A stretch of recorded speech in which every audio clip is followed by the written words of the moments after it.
Господа, говорит командир корабля, наш самолет произвел посадку в аэропорту Минеральные воды от имени всего экипажа благодарю.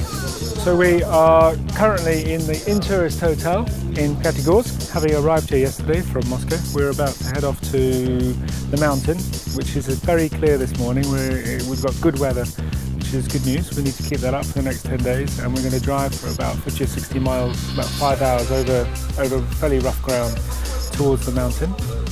Everyone's ready, we've packed the cars and we're ready to go. Is everyone ready to go? Yes, excellent. So let's go. And these are the all-terrain Russian vehicles which are going to take us across to the mountain. They don't look much, but they are just about the only vehicles on the world that will do this journey. Exceptionally powerful and strong vehicles. You'll see later on when we cross the river. How are you guys doing in the back?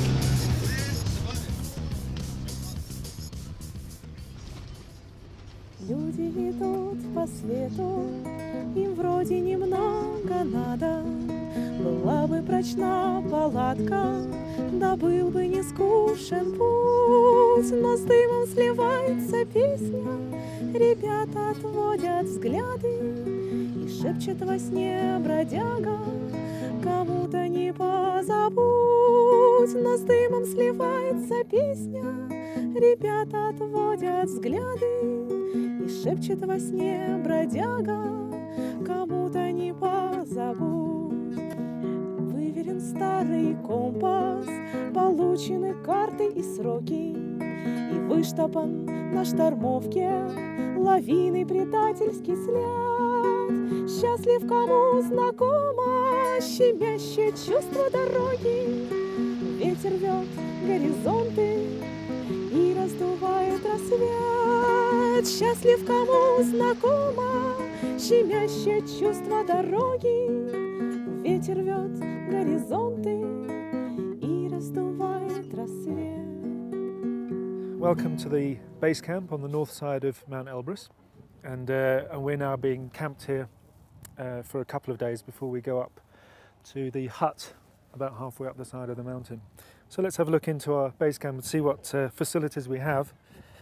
There's quite a few people camped here, but they're not all climbing the mountain. This is a very popular place for Russians to come on holiday. They like to go camping and be in the outdoors, and there's natural springs here, which are very well known throughout Russia. People come here to take the waters and to, you know, to get healthy, to purge themselves. Hello everybody!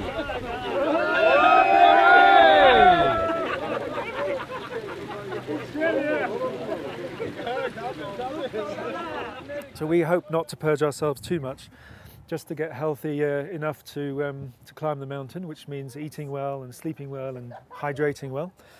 So we're going to be sleeping in these tents for a couple of days.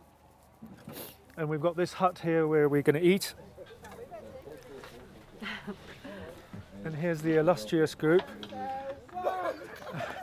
And they're doing some training, some light calisthenics for the expedition ahead. We are at about 2,500 meters here, so that was very impressive. Watch them all fall apart on the ground. So yes, eating here, there's a little hut for sleeping in, some people in tents, and the little toilet over there in the corner, which is just a long drop. And beautiful, because just camping here, we've got this amazing view of the mountain, so we can see exactly where we're going to. Hi, my name's Graham, and I'm with this fantastic bunch of people, and we're going to climb Elbrus. Around you, you've obviously already looked around and the base camp, and it may look a bit tatty around here, but this is probably the most beautiful base camp I've ever been in.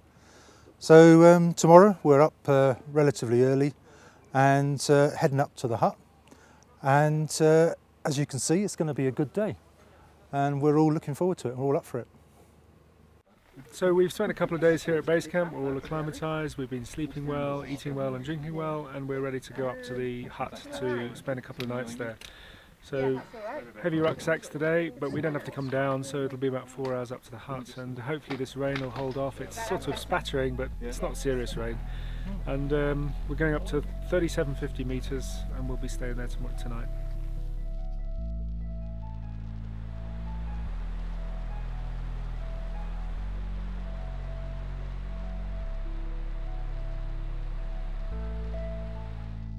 My name Alexander Lebedev, short name Sasha, and I organized trip inside Russia.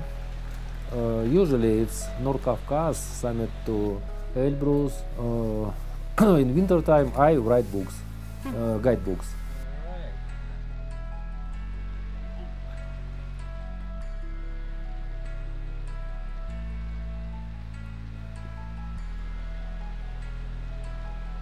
I climbed in Elbrus 61 times.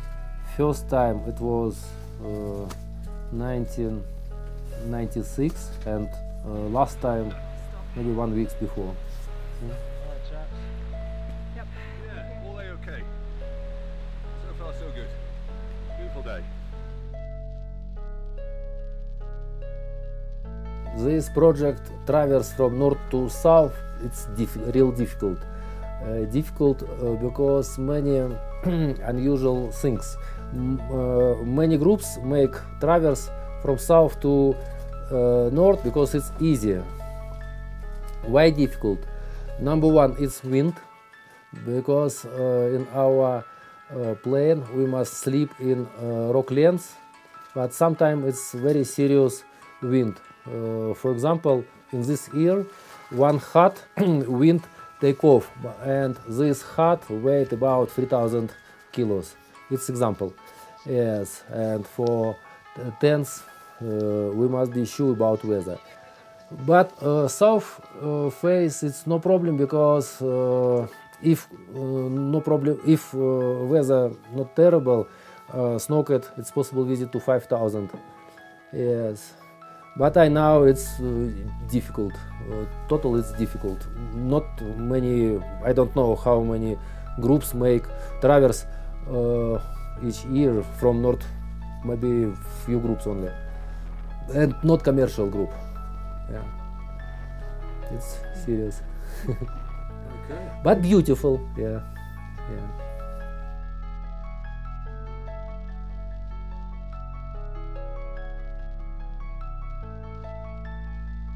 Welcome everybody to the hut at 3,750 meters, and I think you can probably guess that this is where the expedition starts, really. Everything else up until now has just been easy. Up here we are using more calories than we can possibly eat, so we're already starting to work towards like a calorie deficit scenario, and that will accumulate as well. So we're going to get more tired. Your muscles are going to find it harder to do the job of carrying you and a rucksack up this mountain.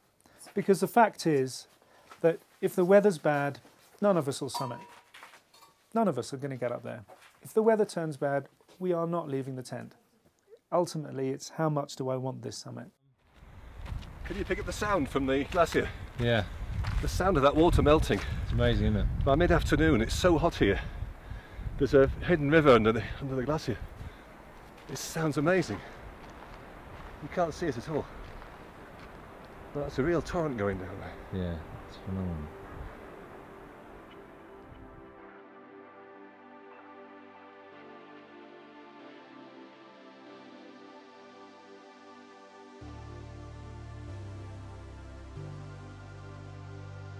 Well, it's Wednesday morning and we've woken up to a really cracking day. Beautiful, nice weather, no wind. There's a little smattering of snow overnight, but nothing serious. And we're going to go up to Lenses Rocks, which is about 4,600 meters. And today's the day when I'm really looking at getting everybody proficient with putting crampons on, using their axe correctly, knowing how to clip into a rope. And of course the other reason we're going up there is to dump some gear up at Lenses Rocks, where we'll be camping before we go to the summit.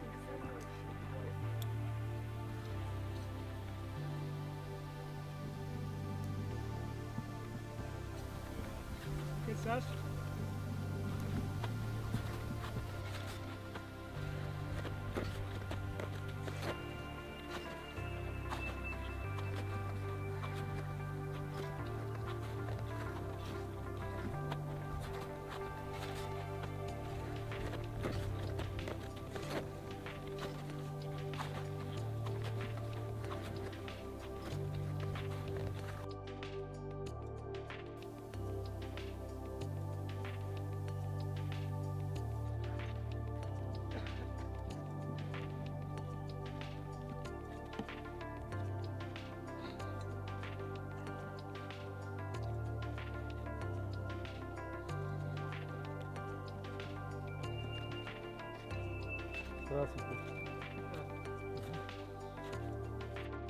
So, although Elbrus itself is not a very technical mountain, it's an incredibly good mountain to practice basic alpine techniques. So we do use ropes, we put people on a man line, we show people how to wear crampons and how to use an axe properly and safely, how to tie into a rope, how to walk on a rope safely, and we will use the rope all the way to the summit. Some groups you see don't bother, but for the purposes of experience, it's a great mountain to try everything out on a nice sunny day like this where the gradient isn't too steep and you can build on experience. And then later on, maybe you're doing something a lot harder, you will have put the foundations in on Elbrus for good technique. So what we're looking for in this line of people is that the rope between each person is nice and taut. It's not taut like a bar tight, and it's not looping on the ground, it's just nice. So that if someone slipped, the people in front could hold them and the rope wouldn't suddenly snap them out of their stance. Good on you, mate. Very hot. So everybody here is just moving slowly up, little baby steps at altitude. It's very important to get your breathing right. Long, deep, slow breaths. You don't want to be panting up here. You'll just lose your energy, your head will start to spin. So baby steps, long, deep breaths, checking the rope in front of you, and just keeping in control of everything and being aware of your personal climate as well. Making little changes, opening the zip here to cool yourself down. All these things are part and parcel of a good day out on the hill. Yes, Stu? Yeah, loving it.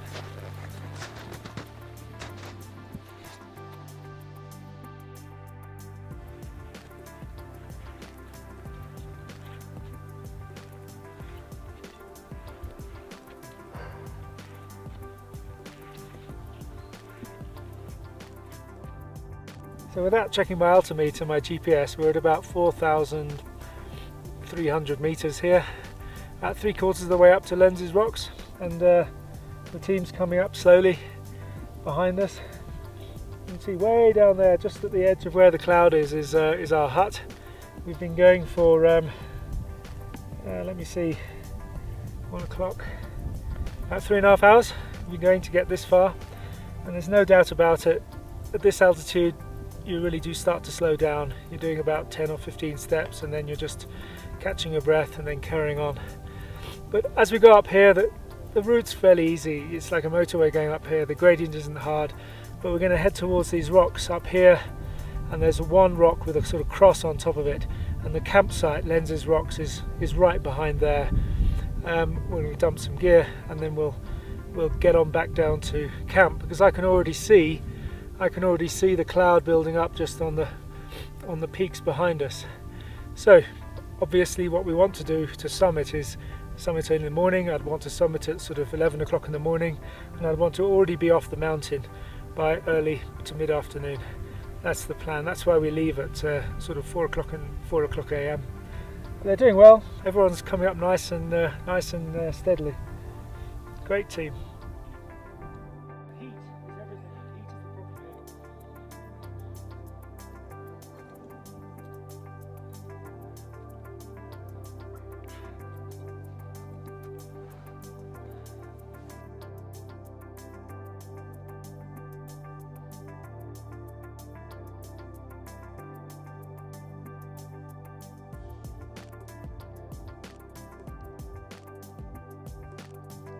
Okay, so that was tough. We're at Lenz's Rock.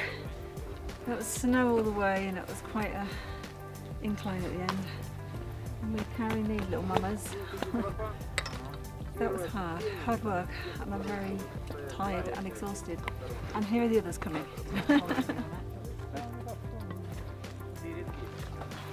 Hi everyone, first of all, well done. Really fiercely hot day. Lots of issues with the heat. And we talked yesterday about climate. Today it's all about keeping cool, but we've made it to 4,500 meters, the start of Lenz's Rocks. Nice little safe spot here. We could actually camp here, but we're not. We're going to go a little bit further up, around this corner, behind this little big lump here with the cross on top. Dump some gear, have something to eat, drink, and there's a bit of thunder. So let's keep moving.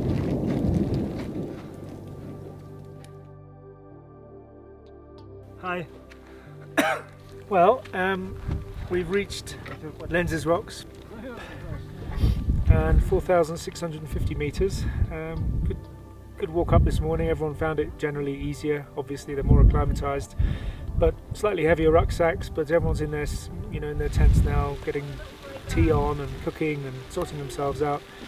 And the time is just gone 4:30. And we want to get up and leave here at 4 o'clock in the morning. So we've got 12 hours now to rest, eat, sleep, get ourselves sorted and hope that the weather holds. It's been a bit iffy this morning, in and out, but it's very much sort of localized mountain weather. I think the general weather conditions are not bad. There's not much wind. I'm sitting out here in just two layers, so it's not that cold. Yeah, we'll see how it goes in the morning. Meanwhile, lots and lots of tea and food.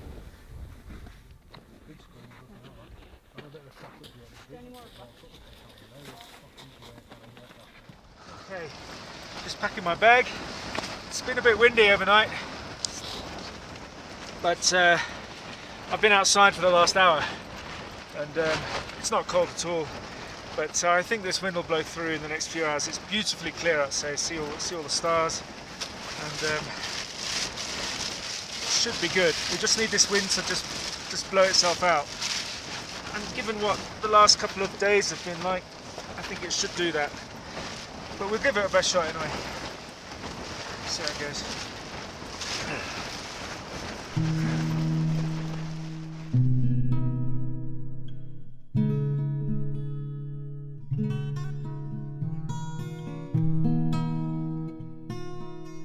Going up over the top from the north side to the south side was in many ways a significant success. We started walking up and it was just fantastic. As the dawn came up, this beautiful sort of orange line appeared over the horizon and the mountain was bathed in pinks and red hues. It was really tremendous. And at the same time, the cloud dropped in and we were in pretty much a whiteout. Time went on and the mountaineering decision was, there wasn't really a choice in it. It was a very obvious decision really, in very, very low visibility and with several people in the group extremely tired. It was clear that we weren't going to go off to the summit and that what we were really going to achieve was a traverse of Mt Elbrus with all our kit.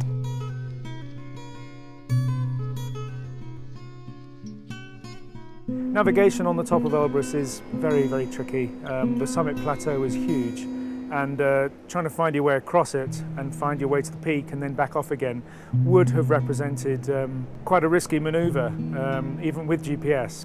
And essentially what it boils down to is a team effort to get everybody safely up and over the mountain. And that was certainly my priority.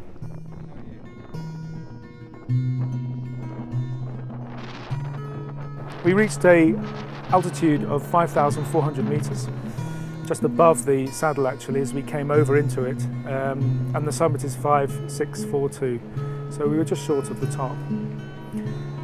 I'm very happy. I'm very happy that most of all everyone comes off the mountain safe. There's another reason I'm very happy, and that is that people had a significant mountaineering experience. So well done to the Trek and Mountain Elbrus Traverse team. Very proud of everybody. It's been a great expedition.